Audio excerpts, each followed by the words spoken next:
बरेली के पास एक छोटे से गांव में रघु नाम का एक आदमी रहता था। रघु एक निडर और साहसी इंसान था, लेकिन गांव के लोग उसे अक्सर रात में बाहर न जाने की सलाह देते थे। वहां की एक पुरानी हवेली के बारे में कहा जाता था कि वह भूतिया है। एक रात रघु को शहर से वापस आते समय देर हो गई। उसे गांव के बाहर की उस भूतिया हवेली के पास से गुजरना पड़ा। हवेली को देखकर उसकी जिज्ञासा बढ़ी और उसने सोचा कि क्यों न हवेली के अंदर जाकर देखा जाए। हवेली के पास पहुंचते ही उसने महसूस किया कि वहां कुछ अजीब सा सन्नाटा है। रघु ने अपनी हिम्मत जुटाई और दरवाजा खोलकर अंदर चला गया।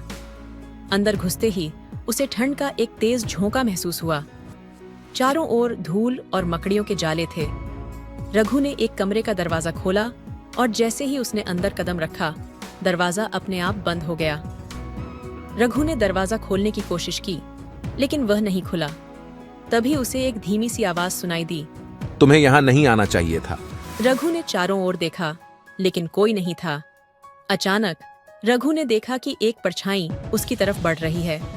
उसने भागने की कोशिश की, लेकिन उसके पैर जैसे जमीन से चिपक गए थे। वह परछाई धीरे धीरे एक महिला की आकृति में बदल गई। उसकी आंखें जल रही थीं और उसका चेहरा भयानक था। महिला ने कहा, मैं इस हवेली की आत्मा हूँ। वर्षों पहले मुझे यहाँ मार डाला गया था और मेरी आत्मा यहाँ फंस गई है। अब तुम भी मेरे साथ यहाँ फंस जाओगे। रघु ने सारी ताकत लगाकर चिल्लाया, लेकिन कोई आवाज नहीं निकली। रघु की आंखें डर से बंद हो गईं। जब उसने फिर से आंखें खोलीं, तो वह गांव के बाहर पड़ा था। गांव वालों ने उसे बेहोशी की हालत में पाया था।